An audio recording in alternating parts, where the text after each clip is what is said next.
Hola a todos, soy Mónica Hacha, dietista, nutricionista y tecnóloga de los alimentos. Hoy os voy a hablar de 3 enfermedades que se asocian a una mala alimentación.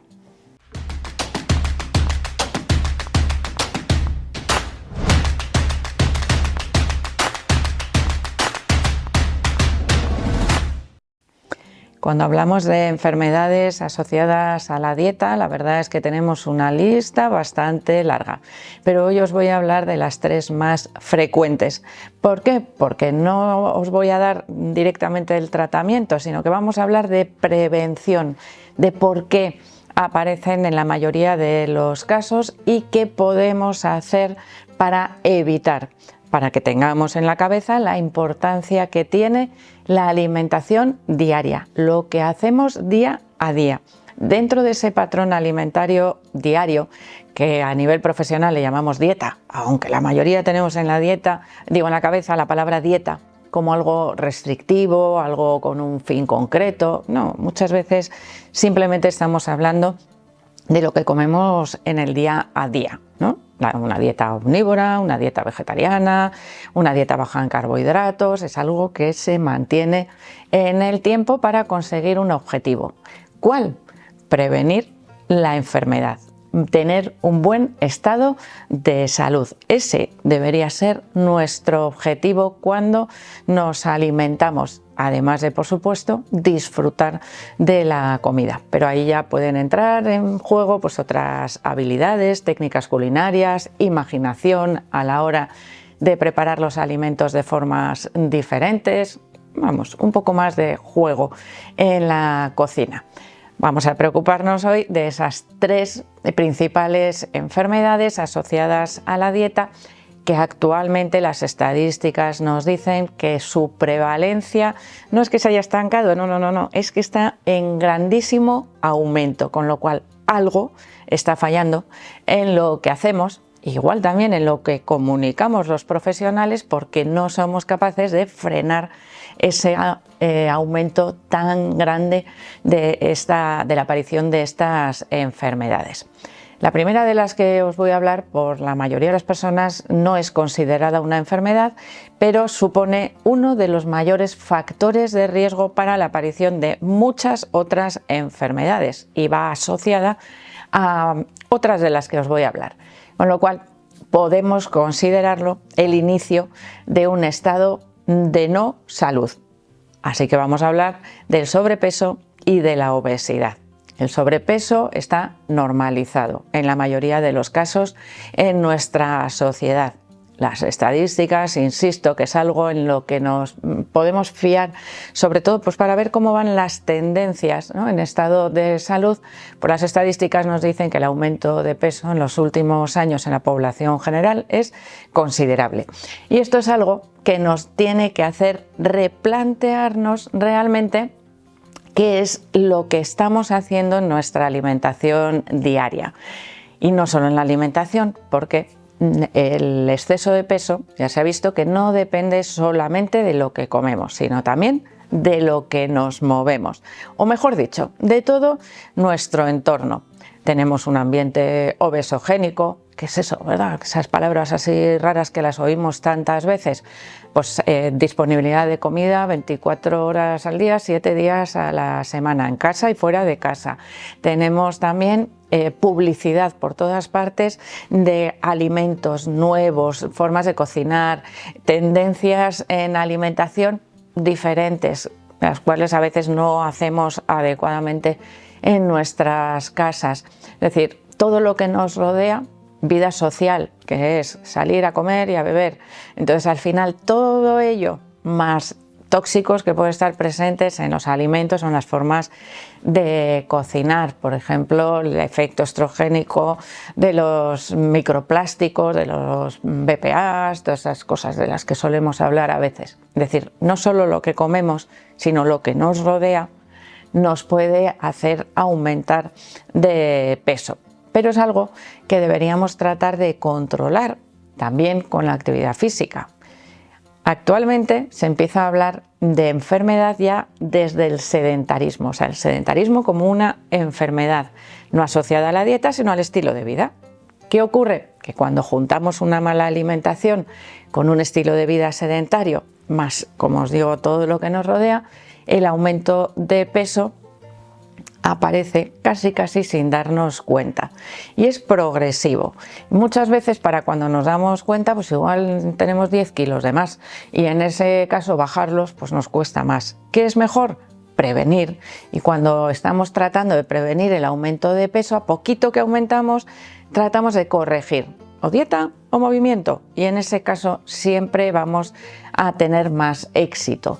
Cuando pasamos del sobrepeso a la obesidad, en ese caso ya sabemos que la obesidad está íntimamente ligada a muchos problemas metabólicos. Estamos hablando de enfermedades relacionadas con la alimentación, es decir, con el metabolismo, que es lo que ocurre cuando mi cuerpo absorbe los nutrientes. Otra de las enfermedades más frecuentes asociadas a la dieta sería la diabetes tipo 2. Tradicionalmente, hace algunos años, la diabetes tipo 2 se asociaba no a la dieta, sino al envejecimiento. Era un tipo de patología que aparecía muy frecuentemente con la edad, probablemente porque se juntaban dos factores, ¿no? Una peor gestión o un peor metabolismo de los carbohidratos al ir envejeciendo, reducción de actividad física, es decir, diversos factores que se asocian, como os digo, a ir cumpliendo años, pero sin embargo actualmente las estadísticas otra vez nos dicen que la edad a la que aparece la diabetes tipo 2 ha descendido en picado, incluso en niños y adolescentes, algo que hace años jamás se nos hubiese ocurrido pensar, porque, como os digo, era una enfermedad que se asociaba a la edad, al envejecimiento sobre todo.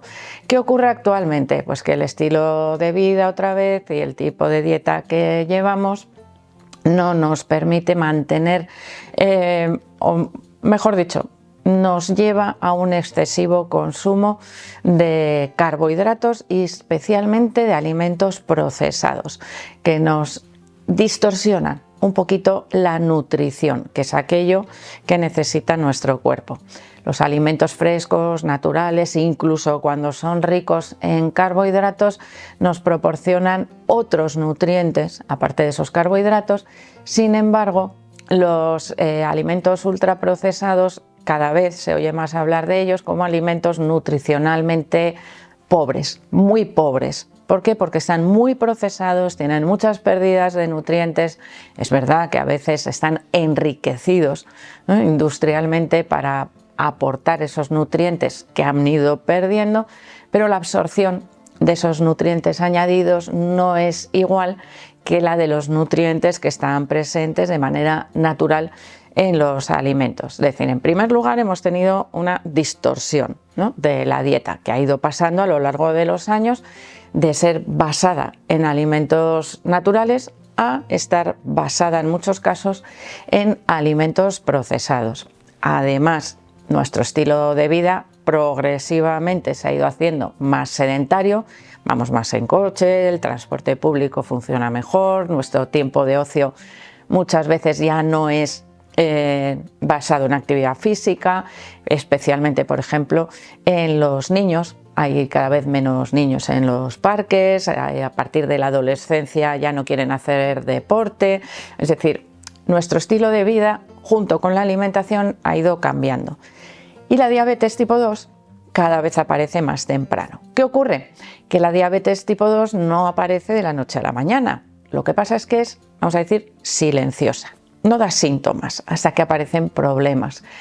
Antes de que aparezca esa diabetes tipo 2 ya ha aparecido o ya se ha ido desarrollando durante algún tiempo una resistencia a la insulina.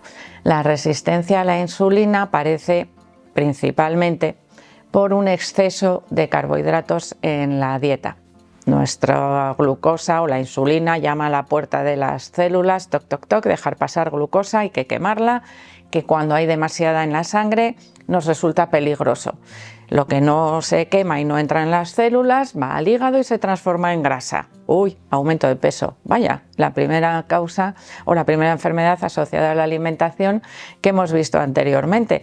La base prácticamente la misma, es decir, exceso de energía, exceso de carbohidratos en la dieta para lo que cada uno de nosotros necesitamos.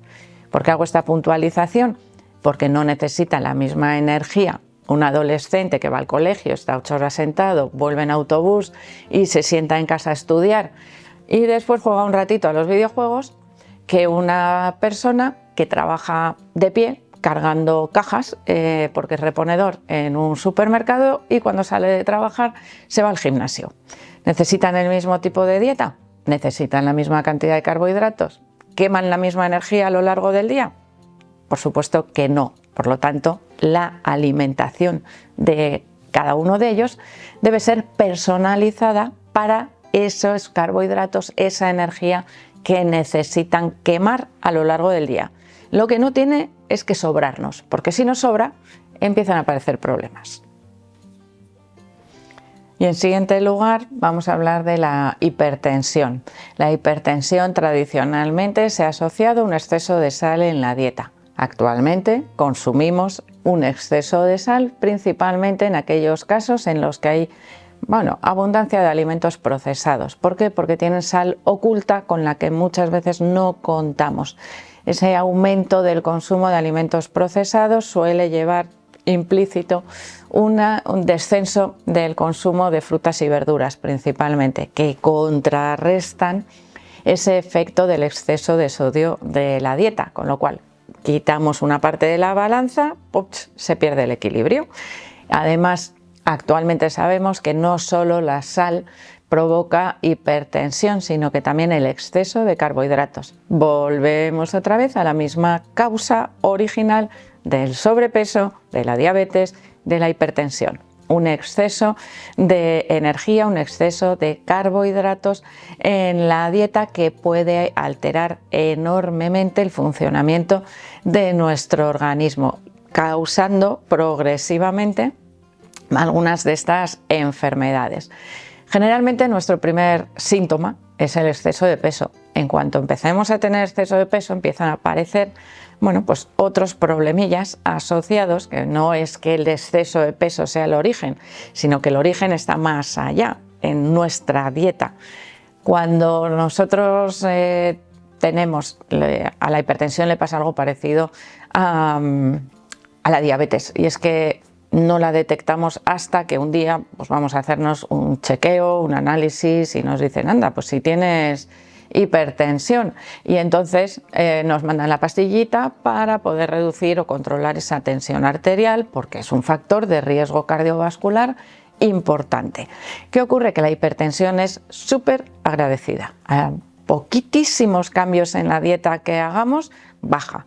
Si además tenemos exceso de peso y bajamos algún kilito, baja también. Y muchas veces es importantísimo saber que esa dosis de la pastillita que nos dan para hipertensión es dependiente del peso, porque si bajamos de peso y mantenemos la misma dosis, ¿qué va a pasar? Que nos baja demasiado la tensión. Y muchas veces puede ser innecesaria totalmente esa pastilla cuando hacemos los cambios dietéticos adecuados. Y ya os digo que funcionan de maravilla. Probablemente lo que primero podemos hacer desaparecer cuando es asociado a la dieta, evidentemente, y al estilo de vida, es la hipertensión. Pero como estamos hablando de prevención, lo que tenemos que tratar de evitar es que aparezcan todos estos problemas de salud. ¿Cómo? Con una buena dieta que se ajuste a nuestros requerimientos. Generalmente nuestras necesidades de consumo de carbohidratos están sobreestimadas.